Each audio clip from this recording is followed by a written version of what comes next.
Hi, Cheryl. How are you? I'm good, Lisa. How are you? I'm great. We pretty much talk or text every day, so I know you pretty well.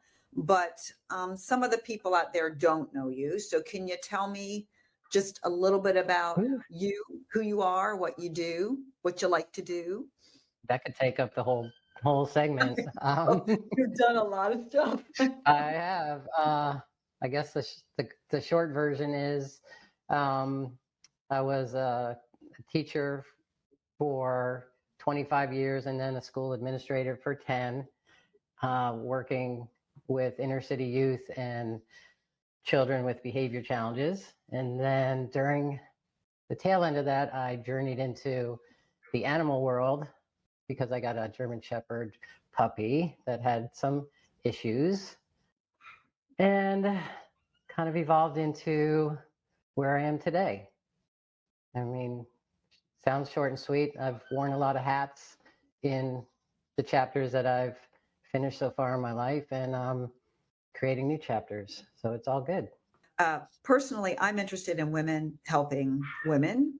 And the older I get, the more I think I can learn from other women's life experiences. So, you've been many things. You've been a competitive tennis player, a bodybuilder, an educator that then moved into administration, a behavior technician, dog training professional.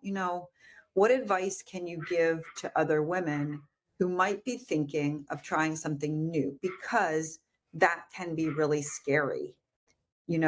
So how did you navigate the fear? And what advice or tips can you give other women who are thinking, I'm not happy in this career, but I don't see how I could be or do anything else? Yeah, that's a really great question. And you know me well. I'm not the risk taker, jump off the cliff kind of gal.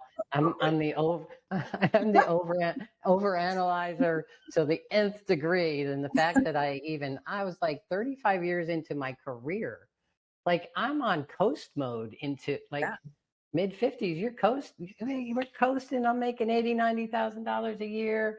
I don't even have to think about what I'm doing because it's just memory, you're just going through the motions. But and I've always been in the behavior world, kids, and then kind of slowly, segued into working with the animals, and then started working for you part-time. I think it was like one Saturday a month. Yeah. And then, I it was enjoyable to me. So, and then I started working when I had some vacation time, and I thought, I think I'm going to do this. I have to leave where I'm at.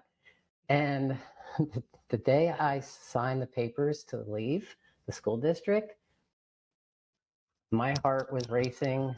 I was literally shaking when I signed those papers because that's not my typical MO.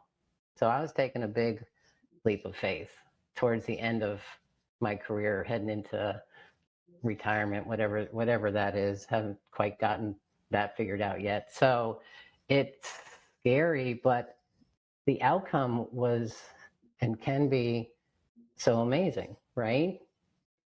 I've never worked a job, or I've always worked a career. I never worked anything that seemed like a job. It was like, this is a career path for me. So I never picked it because it was going to make me rich as far as money. Um, so I just decided I'm going to follow this and see where I end up. And, the rewards from both working with kids and working with animals is amazing, So, and if I had never taken that chance, and it is scary, um, I would never have that experience. I'm like, think about how many times you and I are out together. How many people do I run into? Yeah. I can't take you anywhere because there is always someone who considers you an important part of their life. So I can't say friend because it might be a student from 10 years ago, but literally every time you and I go somewhere in public, there is someone who considers you an important part of their universe. And I think that is, I don't know, it's a testament really to your connection with people. I think you are a connector. So the thing that might string through all of your years of career choices is that you do connect with people, easily. And who doesn't like that? I mean, people want to be heard.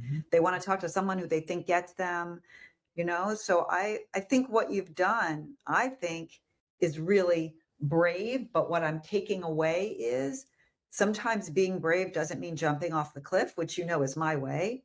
I just jump Mhm. and I hope to God I don't burn in flames by the time I get down to the ground.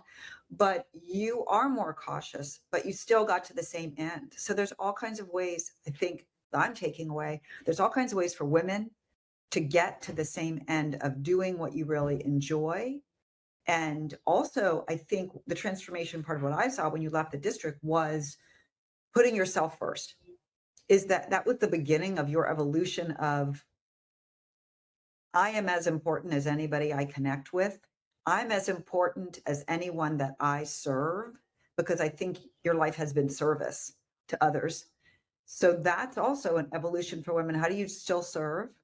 That's okay to serve. That's a great thing. And still choose yourself, serve yourself too. And I think you have managed to do that. And I've loved watching that evolution, really.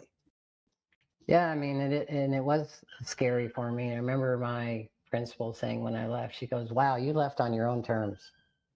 Yeah. Good for you." And like I said, it was scary, but you have to. If I had a message for young women starting their careers, go out and do what you love. And if you don't love it, be brave enough to switch. You know, Yeah. you can go to college for 4 years and hate what you do. Okay, well, switch. Yeah. Be brave. You can do it. Find Yeah. your passion of what you love to do, and the rest kind of falls into place. Even though it's a cliche, if you love it, um, you want to do it and you'll find a way usually to make a good living at it, right? To make an adequate living.